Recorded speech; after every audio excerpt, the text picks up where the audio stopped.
I think the chances you have to, find unexpected things are just higher if you interact with scientists from other disciplines. After, the difficult part to me is to develop a common language.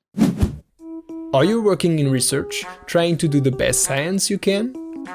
Are you a team leader, a research assistant, postdoc, PhD student, or any other type of scientist? Are you looking for a place where you can sit, relax, and listen to inspiring people? Well, we have good news for you. You've just found what you're looking for. Hi everybody, my name is Renaud Pourpre. And I am Jonathan Weitzman. Welcome to the Lonely Pipette, helping scientists do better science.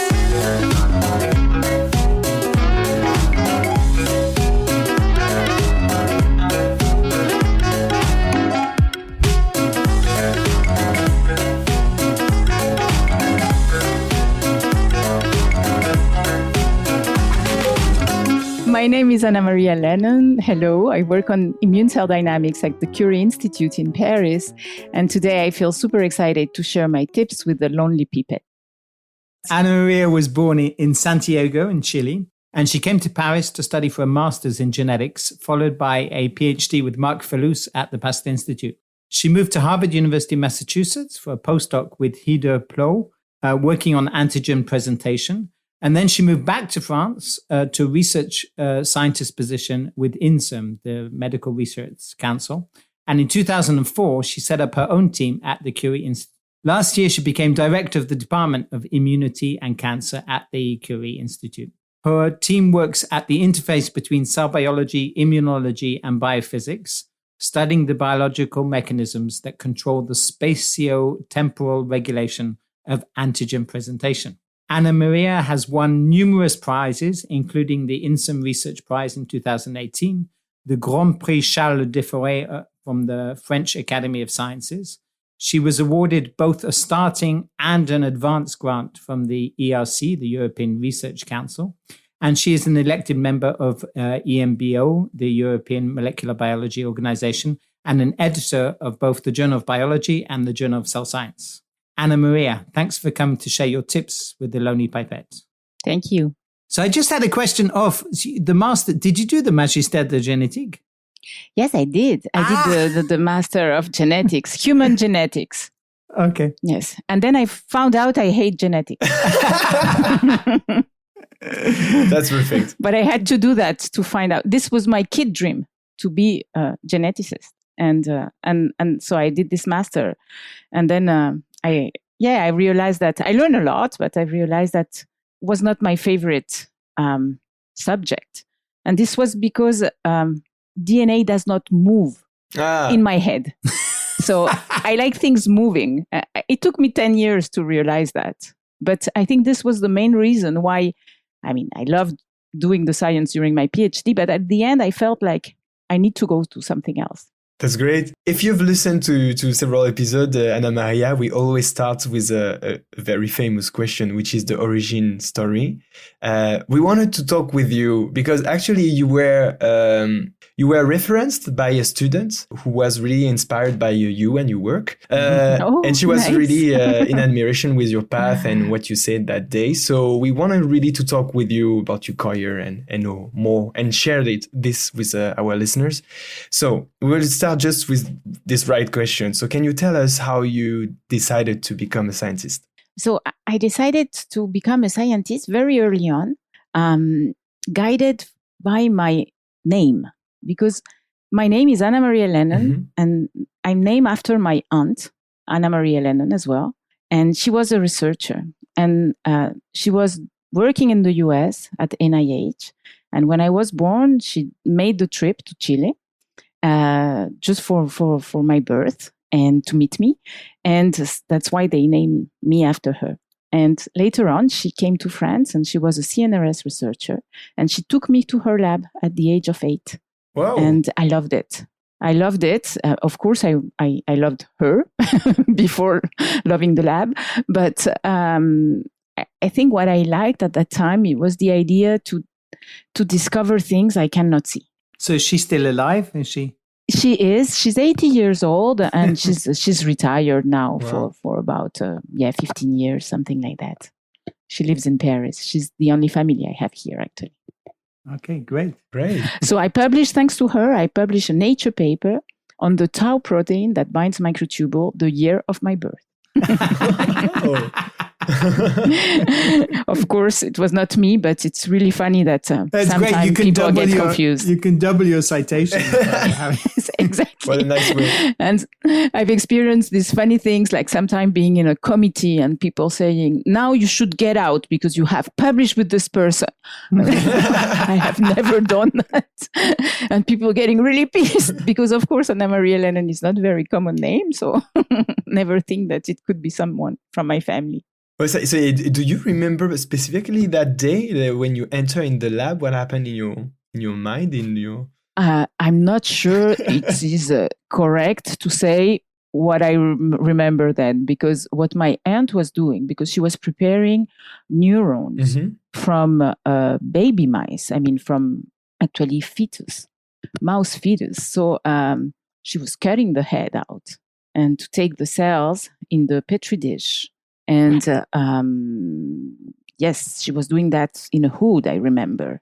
I love this, the hood. And I didn't care for some reason about the baby mice dead. I don't know why. It's weird, I know. And then she was pipetting a lot. And she was pipetting with her mouse. I remember that, which today would be also insane. But at that time, it was used to happen. Chlorhydric acid, she was pipetting with her, her mouse. That was the time.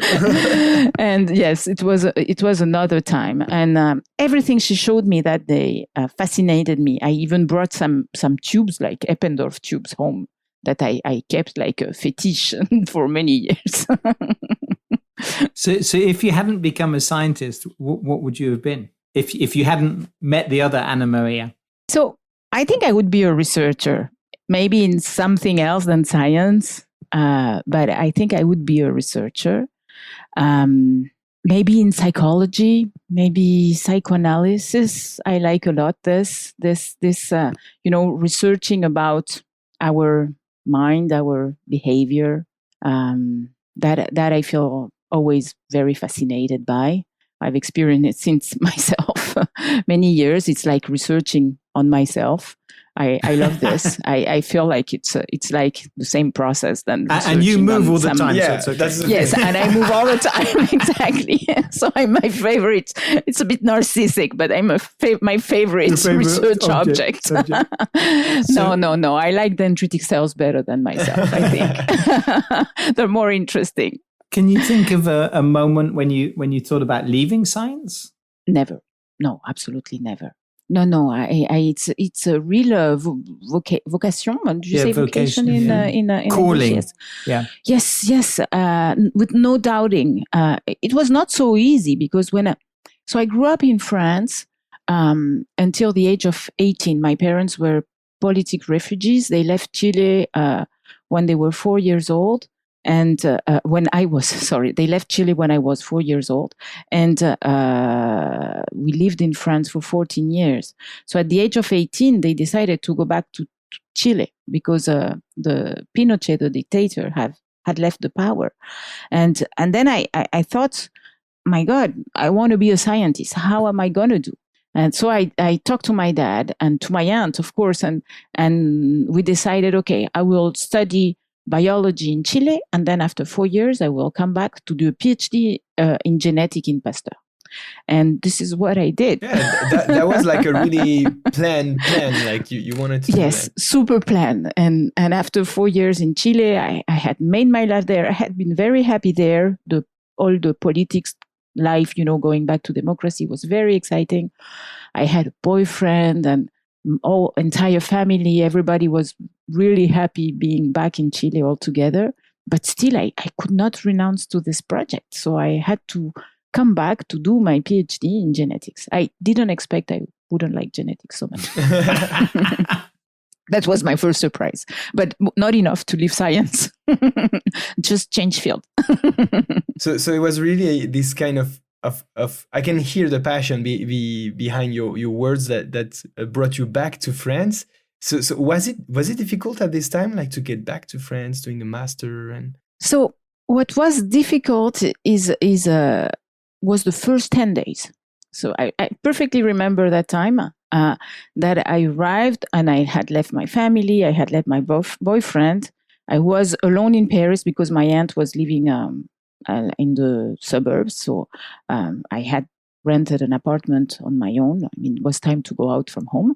And during 10 days, I cried. I was stopping in front of all travel agencies looking at the price of the trip, of the plane trip to go back to Chile. And after 10 days, I woke up one morning, and it was just maybe a couple of days after having my first day in the lab. And I woke up one morning, and it was over. It was over. I was in my new life, and I was excited. And it was so funny because it was super brutal change of state. I never experienced that again after. So at the end, you came back for a master at this time.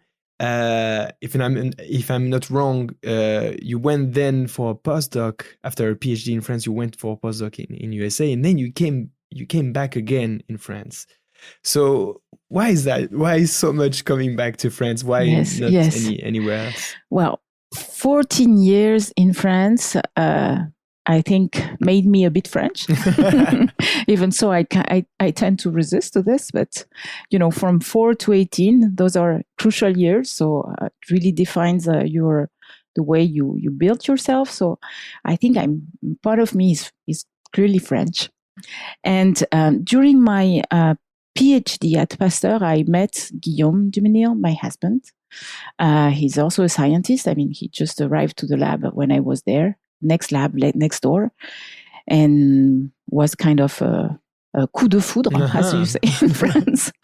And so we rapidly knew that we wanted to make our life together. So we went together to Boston, even though I left 6 months before him because he was not done with his PhD, and there was no way I could wait for him 6 months because I was too impatient to go to the next step. And then after we ask ourselves, what do we do? And I got offered from the university in Chile. And then we thought, well, we'll try both ways. We'll try both countries. And we got offers, positions in Chile and position in France. We got the INSERM concours, him 1 year before me and myself after. And then I thought, what type of science am I going to do in Chile? I'm going to be able to do something, but it will never be something that satisfies my ambition. And when I say ambition, it's in a positive way, because I wanted to contribute, and I thought I could contribute. And this, I think, made me choosing France. That was the selfish personal feeling, but there was another one which was less, let's say, selfish. Also thinking of my husband, I thought that I would not like him to be unhappy in Chile. I would feel very guilty, and that wouldn't be very good for our couple. So it was the good decision. I'm happy that we made it, and I think I'm happy we came back to Paris. Yes. So you were with Marc Fellous, who's quite legendary in Paris, and then with Guido Plau. So what are mentoring practices that you picked up from your mentors that you then use in your lab?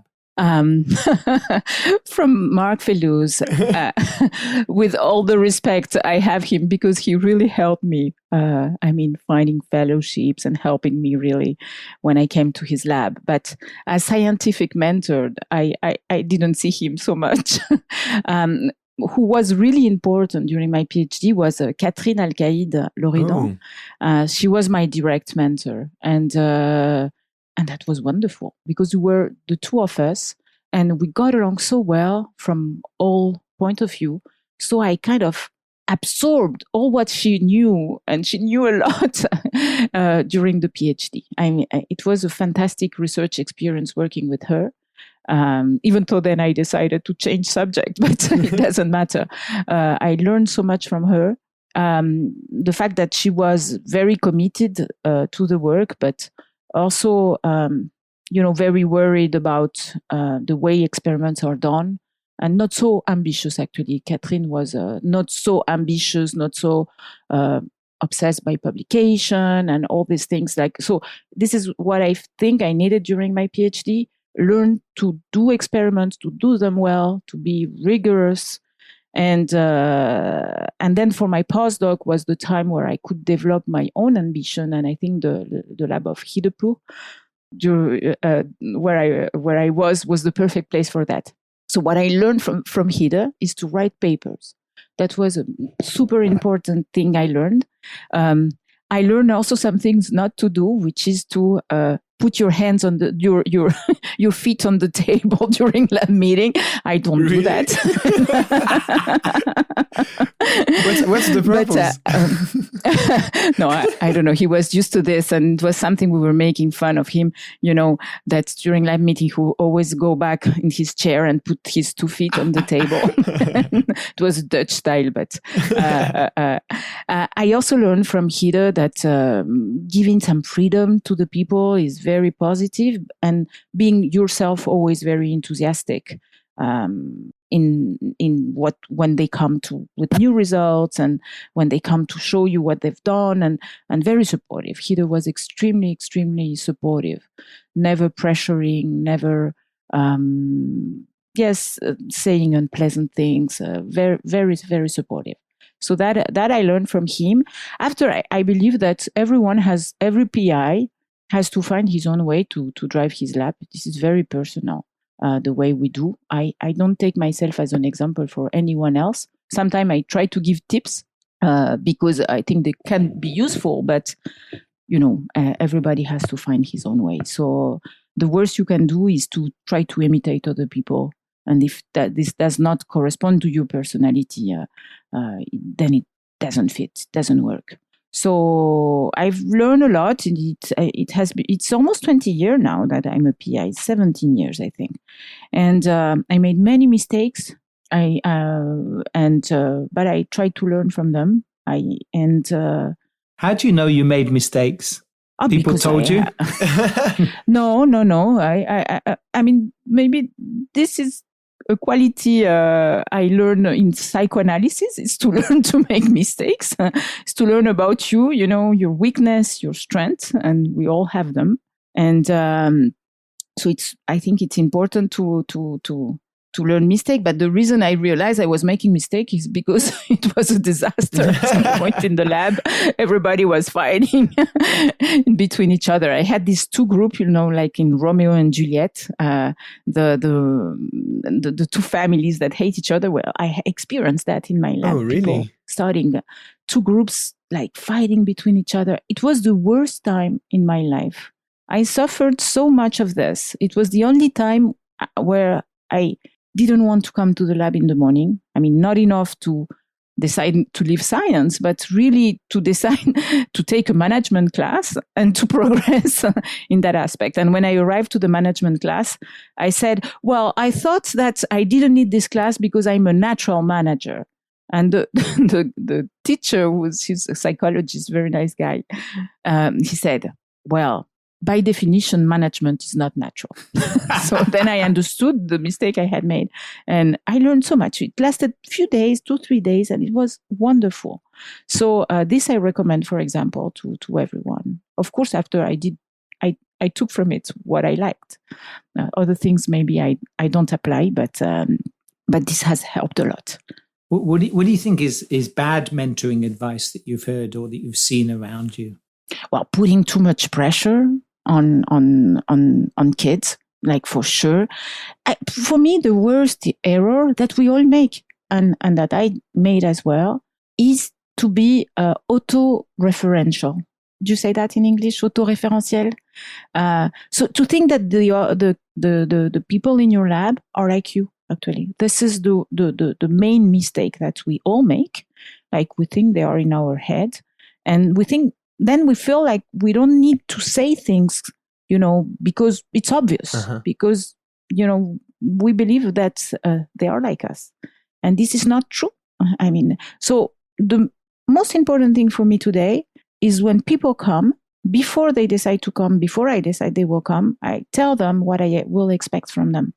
And the way I work, the way I am as a PI, I try to explain that to them and make sure that they agree with this at the very beginning. And this has really helped. So I'm trying to rephrase, because I find this really interesting. Is like, you're putting a lot of value on transparency, like you make yourself transparent. So what I think the secret for having a lab working well and a big structure, I don't think it's specific of a lab, is to communicate as much as we can. Of course, but we cannot communicate all the time because we need to do other things. So to optimize the communication, to be as transparent, as you said, as we can with, very clear word. The same way we do a seminar, we explain our results. Well, to be as clear as that when we talk to each other on what we expect from each other, on what can be done, what cannot be done. And this from both the scientific and the human point of view.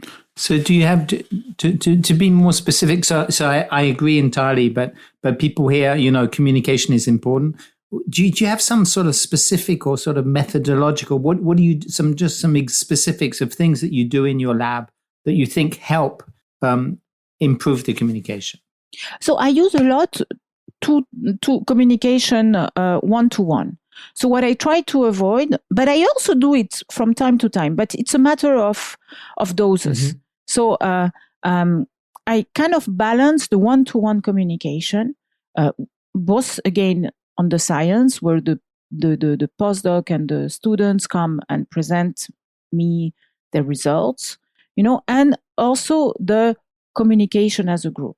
And in the communication as a group, I don't really, I try to optimize the reunions that we have once a week, not only for me to know what they're doing or what they think, but also for them to communicate at best in between each other. Mm-hmm.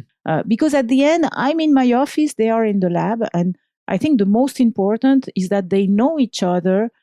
They know also the way, again, each other is with weakness and strengths, because we all have them.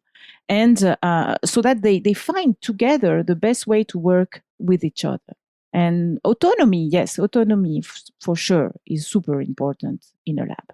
But then I'm present, and I'm present to support them. I try to be, even though sometimes traveling and all these things do not allow me to be in the lab as much as I would like. But I'm still try to spend time in the lab, and not only in my office in front of my computer, but time to talk to people. I'm not talking about science only, also talking about other things, about myself, about themselves. But this is easy for me. So again, I don't think everybody should do that, because for some people it's difficult to talk about themselves. For me, no, it's not. So it's my natural way to lead the lab. For other people, it wouldn't work. And that's fine. I think everyone has to find his own way, and has also to find in recruitment, to put a lot of effort in recruitment to make sure that you recruit people that are adapted to the way you function. Yeah, that's great. And I really like this idea that you say that like you should not take for granted the way people think, like just let them know how you work. Exactly. I really like that. Thank you for sharing this with us. Welcome. Through your career, because we heard somehow that your path you change your topics and everything. So how did you choose what to work on? How? Because we know it's a difficult question. Mm-hmm. Yeah. So yes, it's difficult. And this was a path of surprises, because as I said, I wanted to be a geneticist. This was based on nothing. I don't know on what it was based. Probably because somebody talked to me about genes someday when I was a kid. But for sure, it was not a scientific decision. It was like intuition, and a wrong intuition, actually. Emotion. So, yes. So I discovered genetics during my master. What I didn't like in genetics, as I said, was like everything was focused on finding the mutation. So finding the mutation and the disease. But I always thought if people are sick, it's not because there's a mutation. What makes them sick is that the cell doesn't work when this gene is mutated, and that the tissue doesn't work, and that the body doesn't work. So I was more interested. I realized by then that I was more interested about what was happening once the protein was mutated, and why this was making the cell not functioning. So there, I believe I really defined myself as a cell biologist. Mm-hmm. And this is what I am, actually. Before being an immunologist or anything else, I'm a cell biologist. I love cells. Each time I see a movie of cell, I feel emotional. Have you seen Renault's Cell Worlds exhibition? No. I need to send it to you. You have to see it. It's an immersive exhibition about cells. You would love it. I want to see it. For me, cells are just the most beautiful thing I've never seen. But I didn't know yet, because at that time, there was no live imaging of cells, or at least I had not seen any. So then I wanted to do cell biology, and I loved immune cells. What I like about immune cells was this idea that they're not stuck in some organ. They move around the body. They're everywhere. Like they're curious cells, a little bit like me. I think I identify myself to the cells I work with.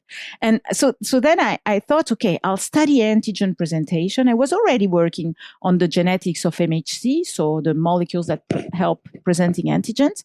And that I thought MHC restriction, antigen presentation was so fascinating. That we have these molecules to which you have pieces of microbe that bind, and this activates T cells. And at the same time, it protects us from having autoimmunity. I thought this was a fantastic mechanism. And therefore, I went to Guy Deploux. He was the king of antigen presentation, had cloned first HLA gene, and that was the great lab. And he was using biochemistry. He had a chemical training. He was trained, I think, as an organic chemist. And so I went there, and I thought I will interface biology with chemistry. Uh-huh. And I like the idea of interface. And so I learned a bit chemistry. I was not very good at it. First, because I was too short, and I had this Dutch chemist working with me, and he was 2.5 meters and 2.05. You have to be tall to be a chemist. Yes, because you have this huge, glass devices in which you have to do chromatography and everything. So I always had to carry around my little pied d'éléphant, my little tabouret, to be able. And there's a picture where I'm top of this. How do you say a tabouret? Like a step. How do you say?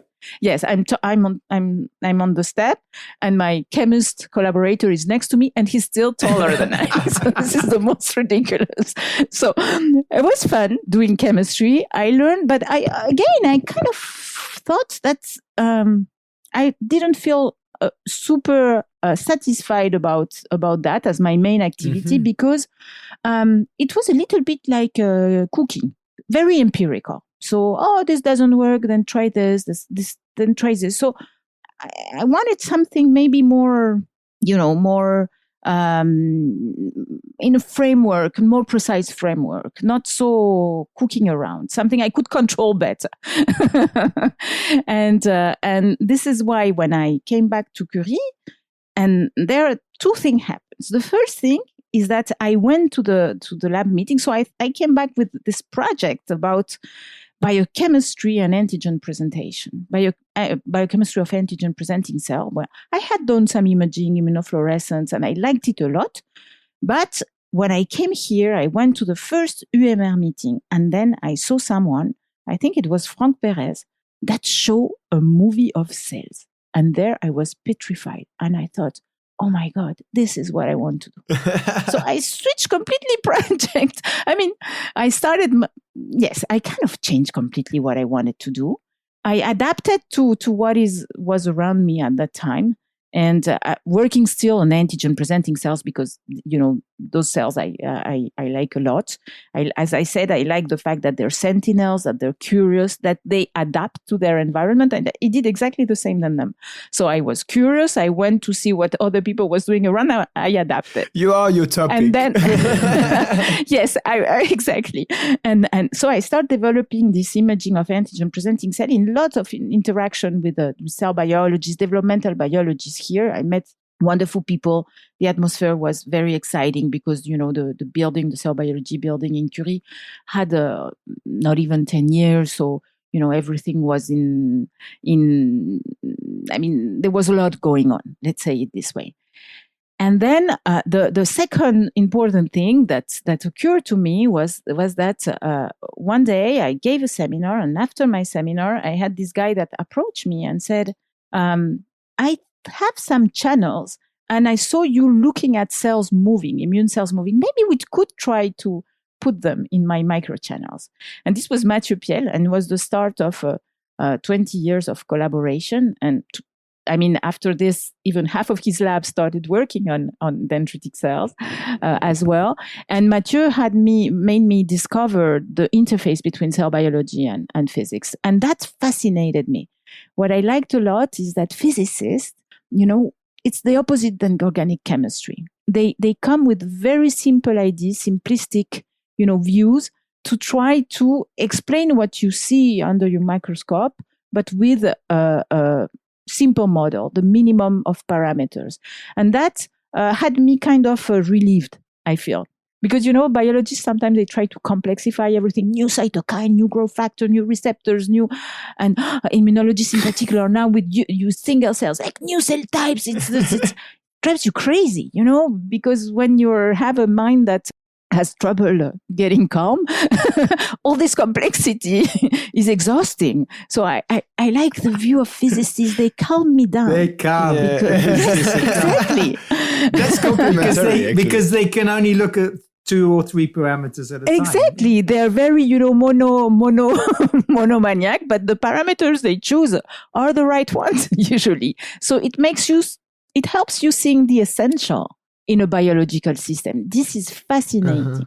I love interacting with physicists. So why what do you think is important about interdisciplinary research, and what makes it particularly difficult? So physicists are great because they have less parameters, but yes. But there must be difficult. What are the difficulties and how do you overcome them in an interdisciplinary project? So the important thing, and this I experienced, at every step of my career, about talking to people that are in different fields, is to prevent you from, getting obsessional with your research object, and to open your mind all the time towards other things. Because I think we scientists are, for most of us, quite obsessional. And this is also probably what helps us doing our job. But at the same time, being interacting with people that have different views, that are interested in other aspects of your biological system, makes you really being more open to different ideas. So I think the chances you have to find unexpected things are just higher if you interact with other scientists. Scientists from other disciplines. After, the difficult part to me is to develop a common language. So I know, for example, so we are a trio. So there's Mathieu Piel, myself. Mathieu Piel, he's a biophysicist. He's a physicist, but he's also a biologist. He did his PhD in biology, and he's also a biologist. And then there's myself, biologist, and Raphaël Voiturier, he's a theoretical physicist. I know that without Mathieu, talking to Raphaël, I'm not sure it would have worked. I love when Raphaël explained me things in very simple manners, etc. But I'm not sure we would have been able together, the two of us, to develop the common language that would have made both of us interested in working together. Mathieu really generated this interface, and that was wonderful. So developing a common language is the key. So here in this specific case, but maybe we can try to think about how to extend this tip. So because here this person was the person who was able to translate between the two research topics. Yes. Because you had also other collaboration, or maybe just on this one.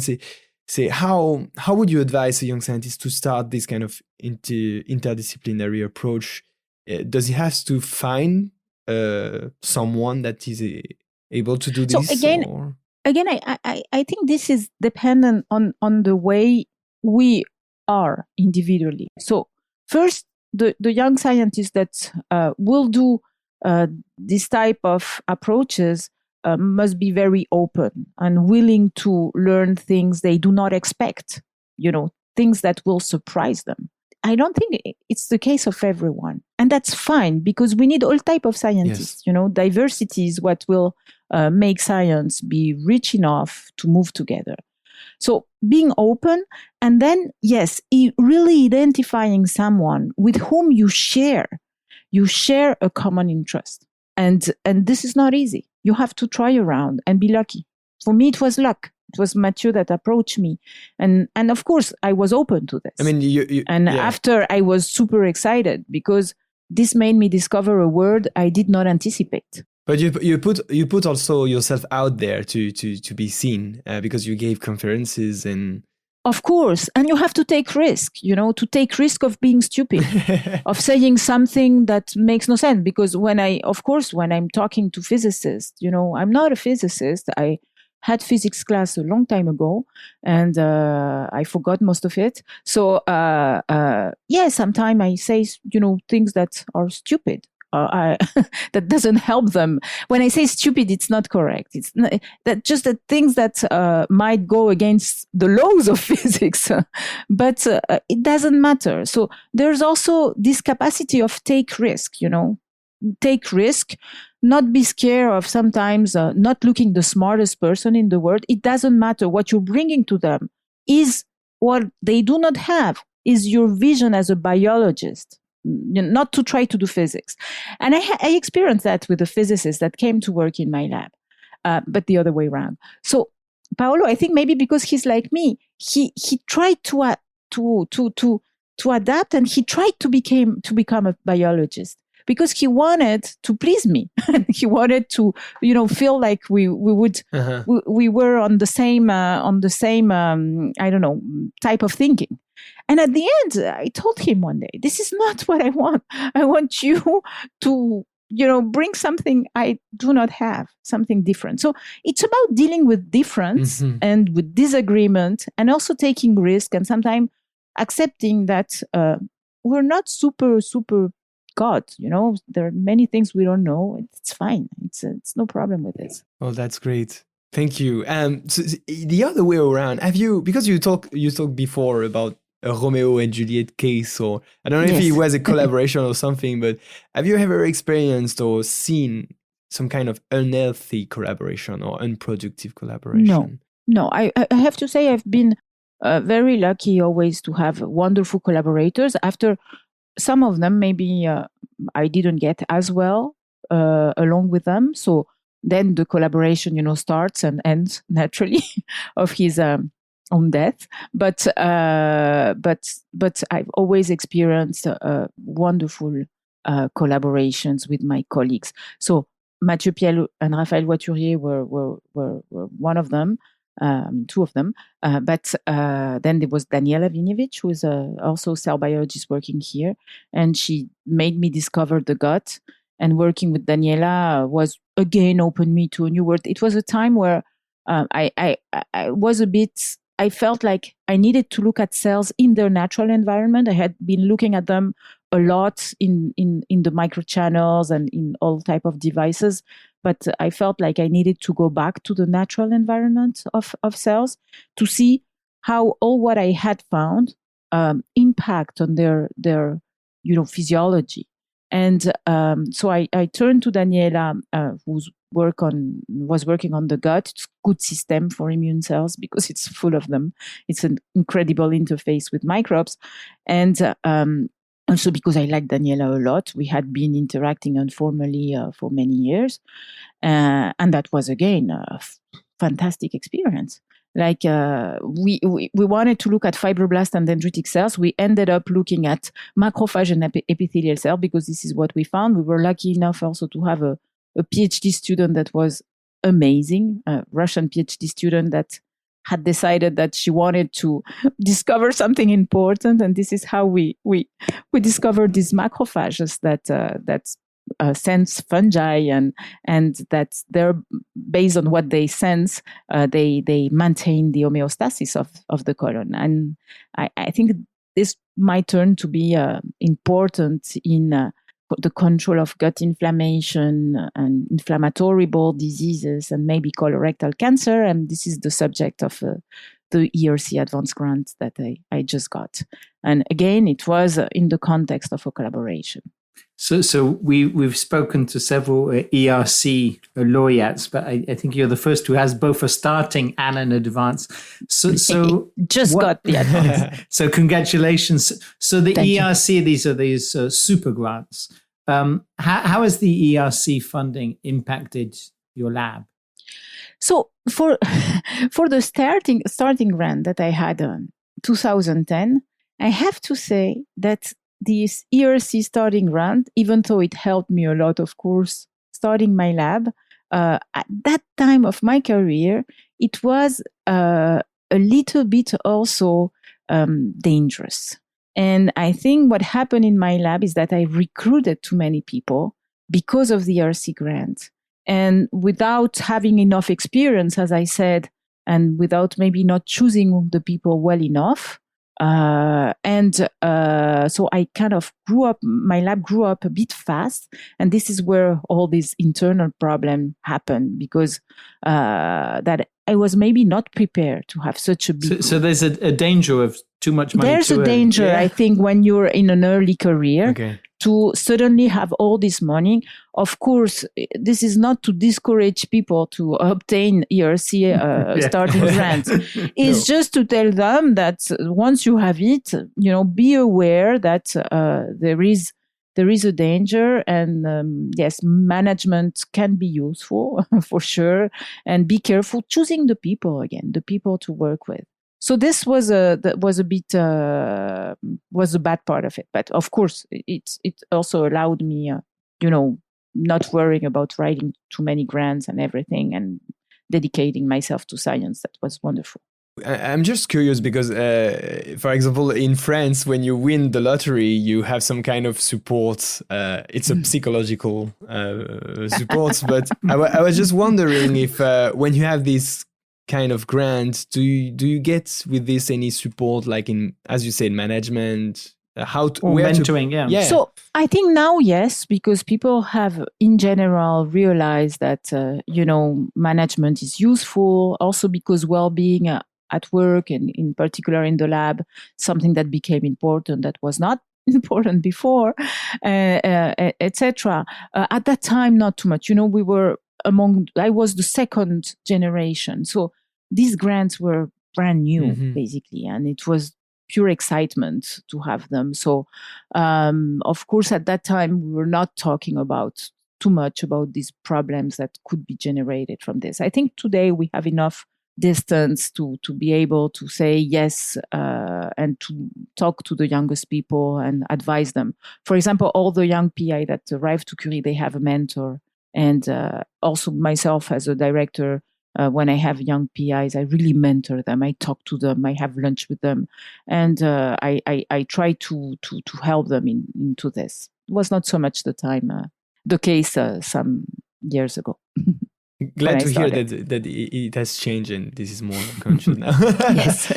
So we read, I think it was in a Curie article that you never felt discriminated as being a woman in science. But still, you're actively involved in empowering women in research career. And also, I think I heard about something with Chile too. Could you, why do you put so much effort while at the same time you never... I never experienced being discriminated as a woman because I think I'm going to say something very, very simple, but I think that, my parents and my dad in particular put in me enough ambition, energy and trust, confidence, as if I would have been a boy. I think the drama of many girls is that, their parents do not believe in them. And it's so unconscious that it's difficult to change because it's in our unconscious, and then we pass it through education.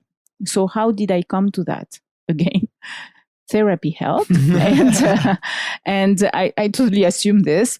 And because at some point I have a boy and a girl. And at some point, I realized that I had different ambition for them. And I thought this was crazy. I realized that my boy had to be, to save the world.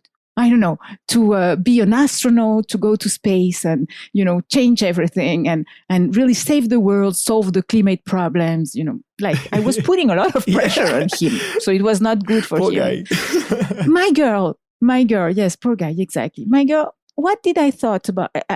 Of course, I had full trust, even more in her than him, actually. So therefore, I felt like I don't need to put so much, ambition in her. She will do, I trust her. She will do whatever she will want. And when I realized this, I hated myself. Of course, the good thing is that I realized early enough, they were still small and I could correct. And then my message, and I was in Chile a couple of weeks in a science festival where I said that. My message is start, very early on. Believe in your baby girls. Believe that they will be able to become mathematicians as your baby boys. And when you ask them, to wash the dishes, ask this to your boy as much as to your girl. This is simple tips. Very simple That's what we tips. want. For me, to me, the fact that I'm passionate and that I succeeded to some extent is because my parents really put all their confidence in me. They believed in me. I think this is as simple as this than this. Nothing very complicated. That's great. So you mentioned Chile. You said you stayed in France because you don't think you would have been able to do the same sort of science in Chile. How have you maintained links with the Chilean scientific community? And do you think there is? Can we give countries like Chile the chance to do the best science? Yes. So yes, I put a lot of energy in that. I mean, for the last, since I think 2015, I've really, after, my lab had been already going on and producing and everything, I've started to put time and energy into the interaction with Chilean scientists. First, because I know wonderful scientists from there. The one that trained me, the immunologists, they're still active because in Chile you cannot retire because retirement is terrible. So they're still active, and I'm always super happy to interact with them. And they do great things. The problem with Chile is that it's the critical mass of scientists. It's too small, and then it's isolated. Chile is the end of the world. Nobody goes somewhere passing by Chile. It's final destination, and it's just behind this huge chain of mountain. So it's very difficult because science moves and progresses globally, as everything in the world where we are. It's very difficult for them to catch up all the time. Why? Because it's difficult to have access to the new technologies. And today science is evolving very fast with the new technologies. If you uncouple from this technological progress, it's really difficult to be asking the same question that your community is asking. So this is the tough part. I try to interact there also by training young scientists that eventually go back to Chile. I had several of them.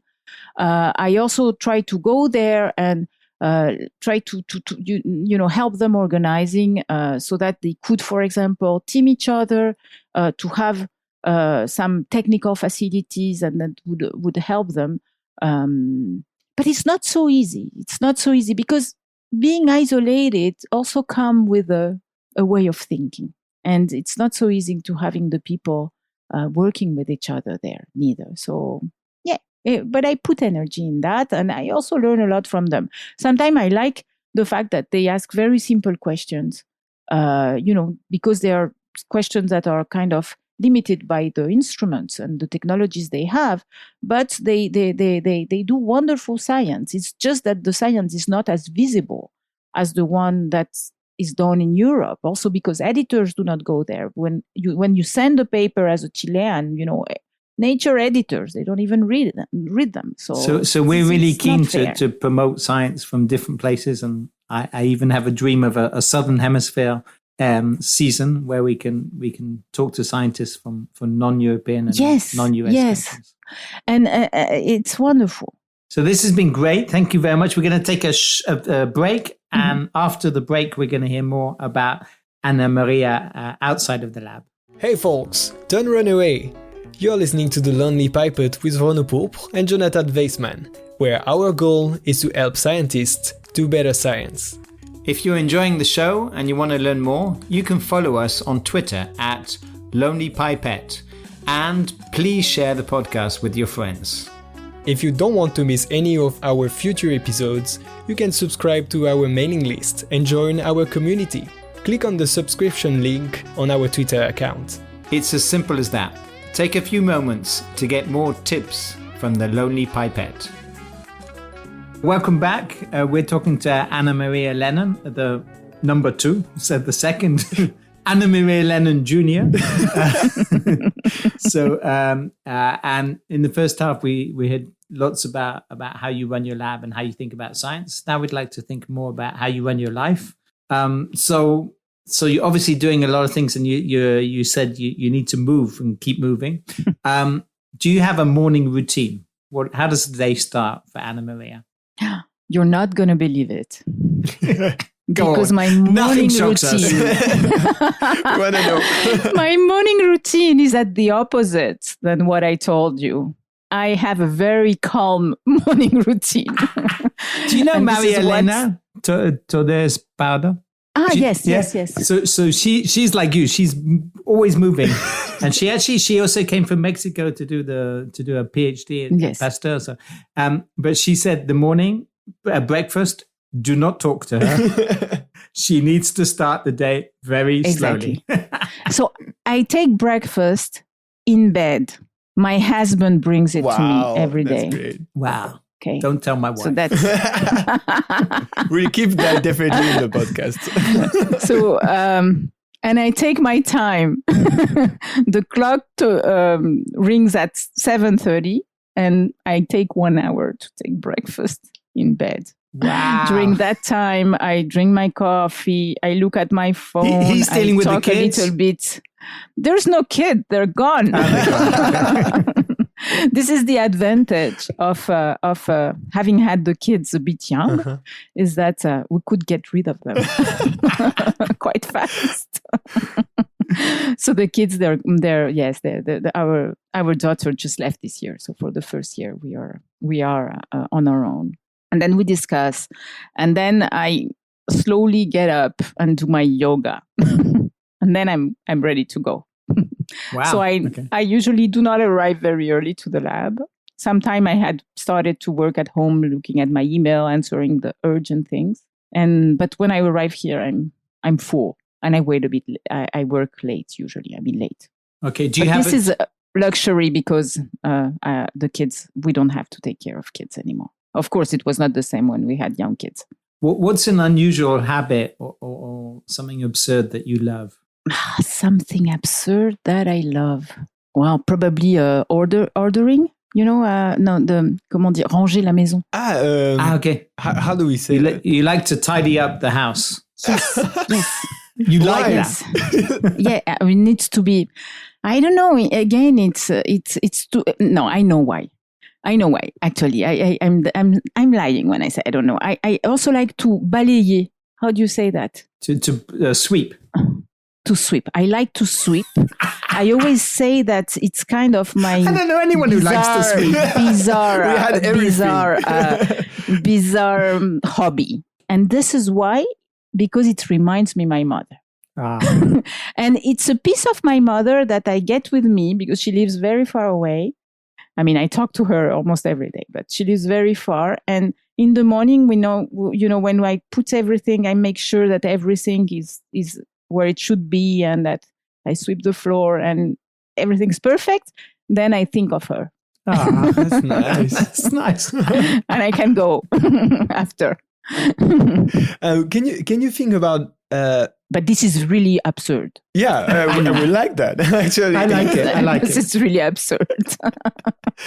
But it's a bit sick. Actually, it's linked to something very nice. So I guess it's I don't know. I find it really cool actually. If you do something that remind you the people you love, it's just like a way to keep thinking about them. That's the purpose. So can you think about an activity so not sweeping. Yes, not sweeping.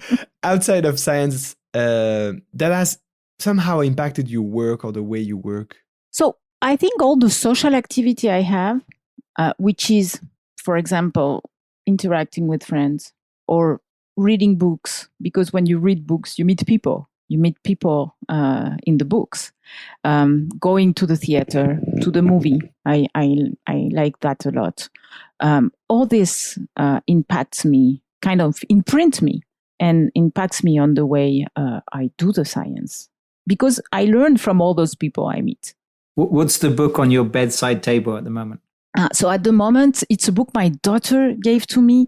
Let me check the name because I forgot. I don't know why I cannot remember book names. So the book name is Fille, Femme, Autre. Girl, Woman, Others. And it's from Bernardine Evaristo. So it's English author, and it's about women and Black women in particular through several generations in the UK, and it's wonderful. So my girl, she's 19 and she's a really feminist, like much more than I, and she's kind of training me into this because I thought I was feminist, but actually I'm awfully not. I thought I was open-minded, but I'm not. But it's great when your kids... So she's educating me. Wow. It's great when your kids educate you. Yeah. Yes, exactly. But this is a way to progress. At the end, this is the purpose of life, Progressing. Yeah, wow. I really like that. It's a double... How do you say that? Like when this is double... In both ways. Yes, it's mutual. Yeah. It's in both ways. Exactly. And this is the basis of evolution, life exists because there was a bacteria that interacted with the environment, and the bacteria changed, and the environment changed also in response to the changes in the bacteria. So this is co-evolution. It's the basic principle of life. And I feel like I apply it every day, also when I interact with the people around and with my family and with my kids, which is the most difficult thing in life. Huh? Well, being Having a parent. Kids. Oh. Yes. This is. It's even more difficult than having your husband bring you breakfast in bed. Yes. For me, yes. For him, maybe not. You should teach your kids to bring you breakfast to bed. But I think they're too busy. Placing parenting in the context of co-evolution, I think, makes it a little bit easier to deal with. Mm-hmm. Yes, exactly. This is a way to make my life easy. I fully agree with this. Yeah. Instead of staying in my rigid principles. No, let's try to see what I have in front and adapt. Again, it's about adaptation. Talking about adaptation, how do you balance work and personal life? I don't. I have to say, when I say I don't, it's not that there's no balance between work and personal life. It's that it's not something that I calculate. That there's no theory behind.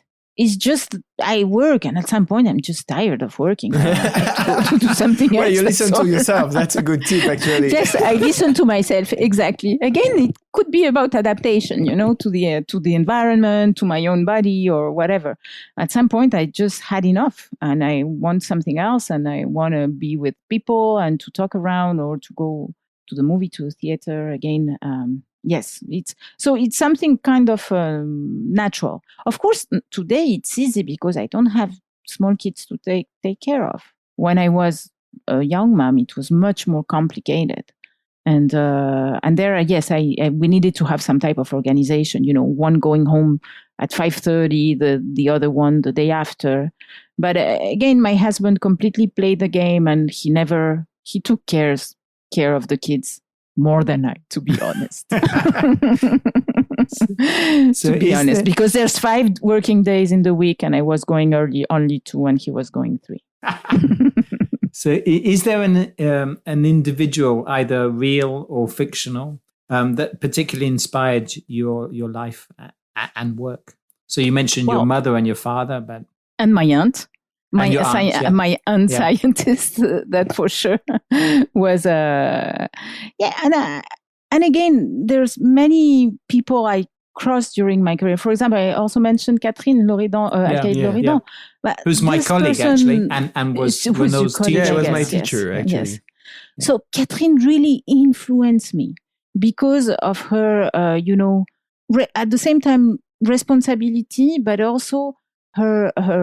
She's someone that doesn't care about her being, successful or about gaining credits and being famous or whatever. She just gives a lot. She's into giving. And this is something that I found very inspiring. First, because I benefited of it. And she gave me a lot when I was a PhD. And also because maybe I'm not naturally like that. And it's good for me to see that in other people, because it takes me to the, to the good side. We all have like a good side and a dark side. And seeing people that have good sides is good to have our good sides, taking more space sometimes. You were successful. You got a ERC and then another one. So there is a question we started to ask for this season too. It's if you had $100 million or euros to spend in science, but not in experiments, how would you spend them?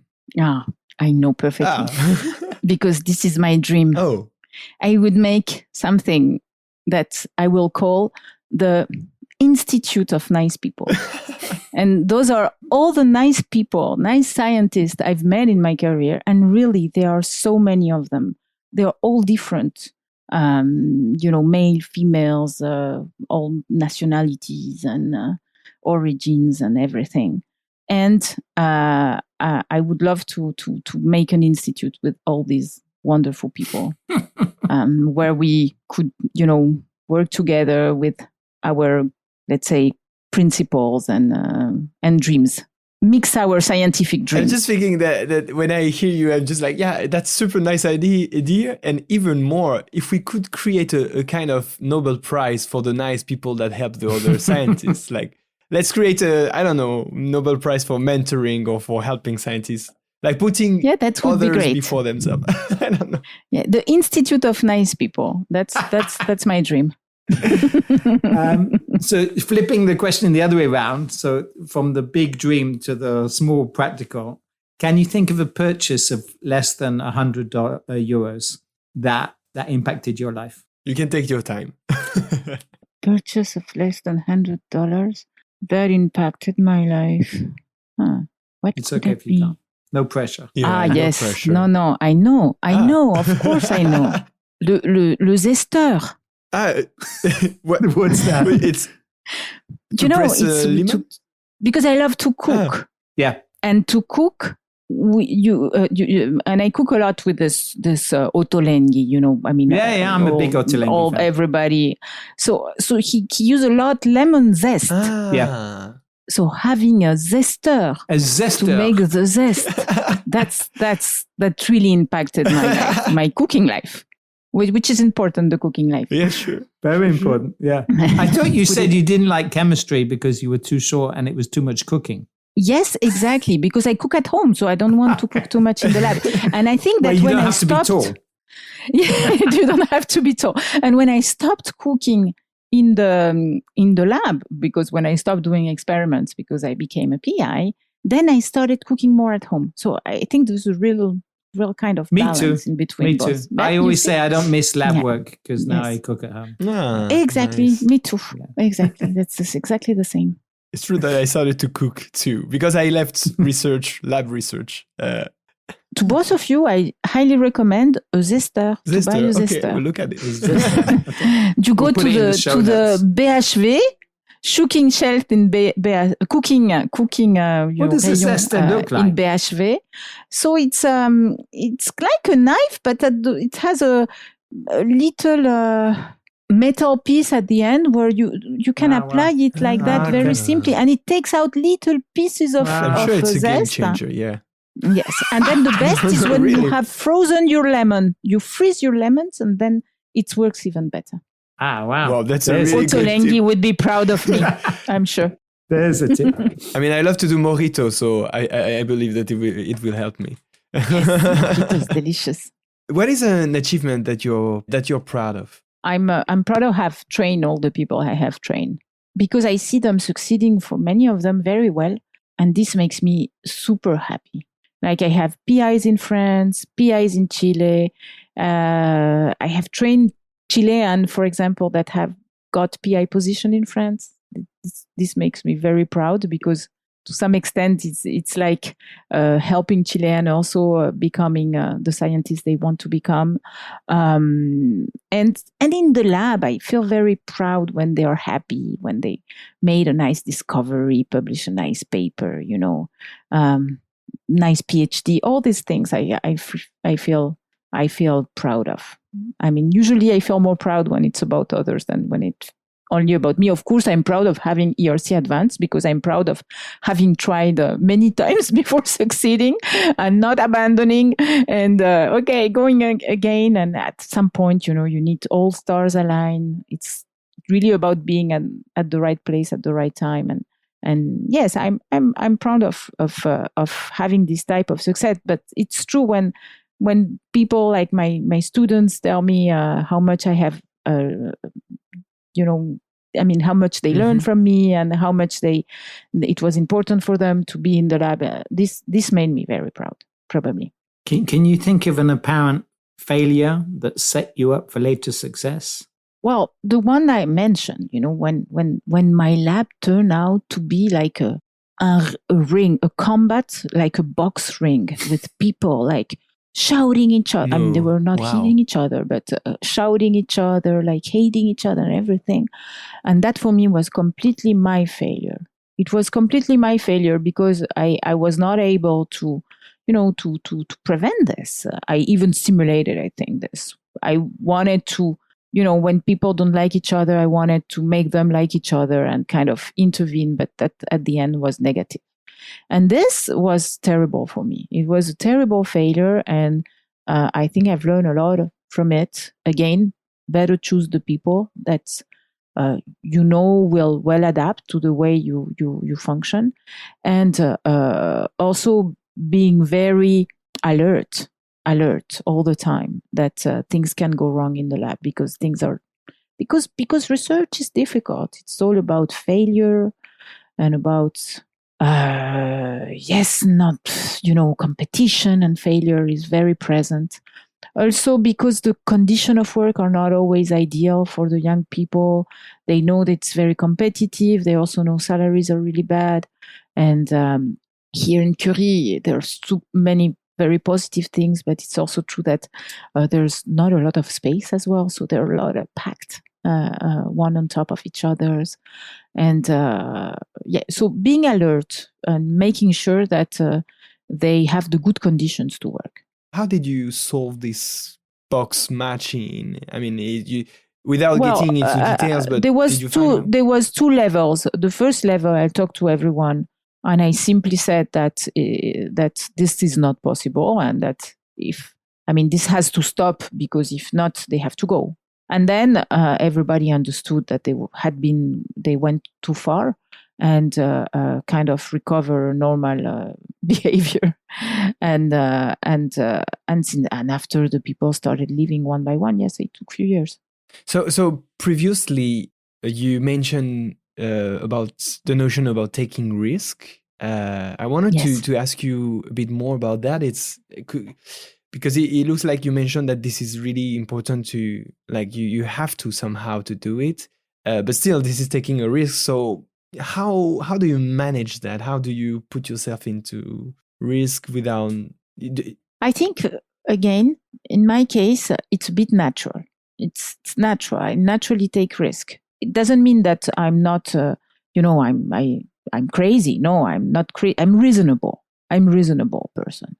But I naturally take risk because I'm not always thinking of, the worst thing that could happen if I do this or I'll do that. So this is the way my mind is set up. I think that today, because of the evolution of the society, to go towards this principe de précaution. We have a tendency to more and more be thinking about the worst that could happen and to try to avoid and go towards zero risk. And this is very dangerous. Going to zero risk is more dangerous to me than taking risk.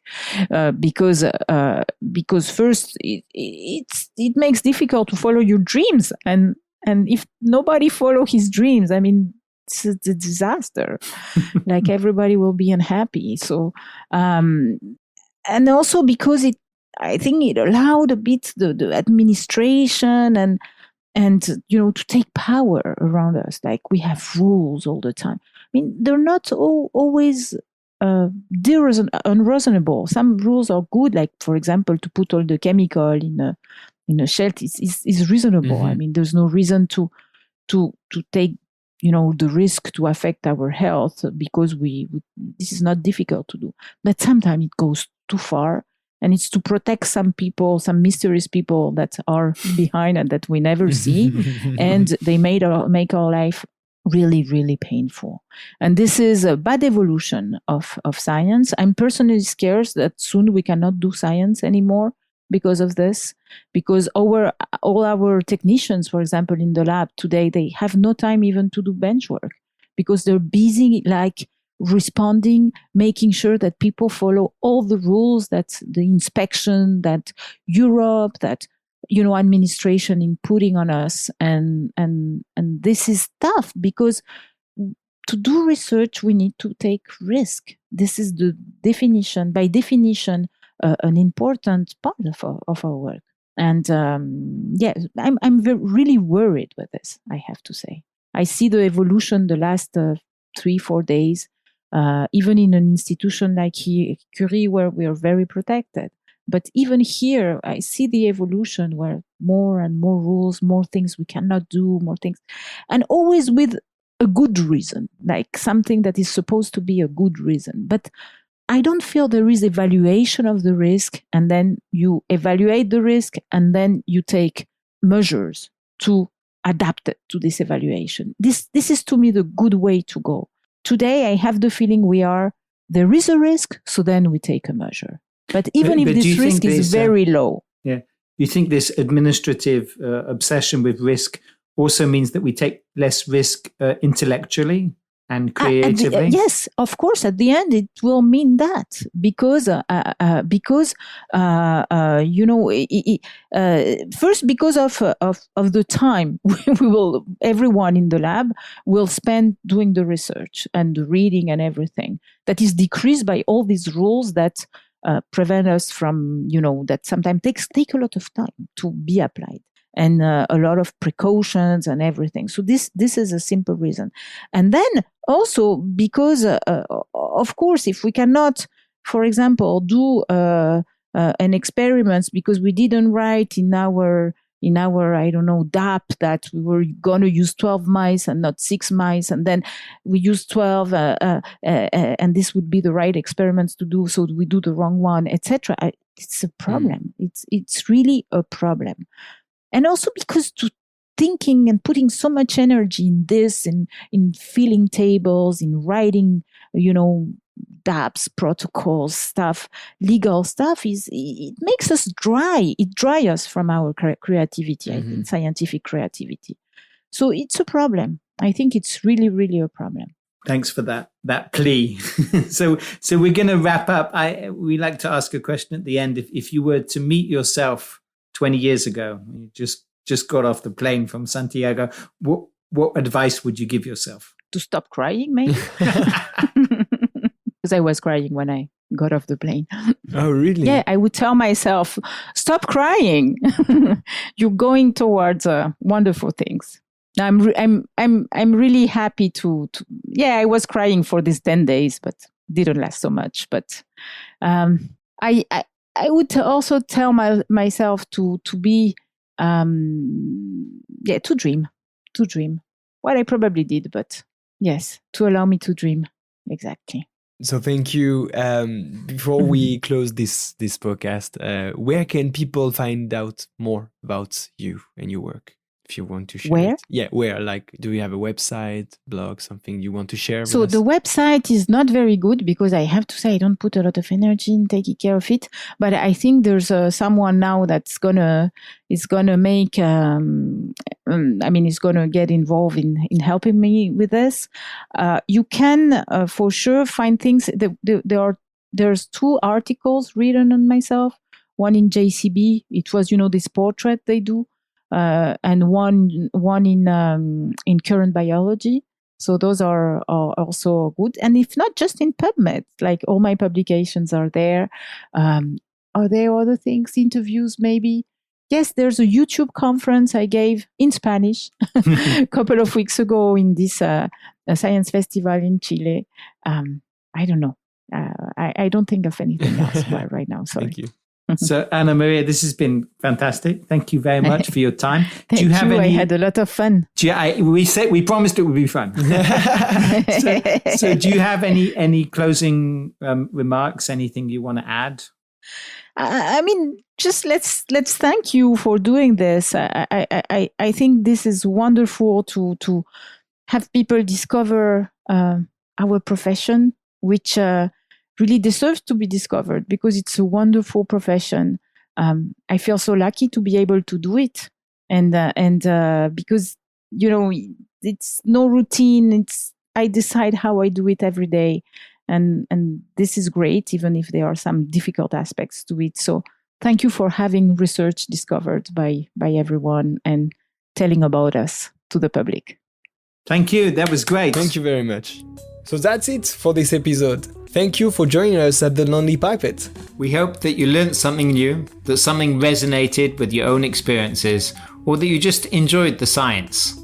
Let us know your thoughts on Twitter at Lonely Pipette, and please share it with your friends in the lab. If you want to join our community, you can subscribe to the Lonely Pipette mailing list or mail us by following the link available on our Twitter profile. You will receive the next episodes directly in your mailbox. How cool is that? Stay tuned for the next show, and remember, you might feel like a lonely pipette, but it doesn't mean you're alone. Tips from the Lonely Pipette can help you to do better science. A bientôt! A bientôt!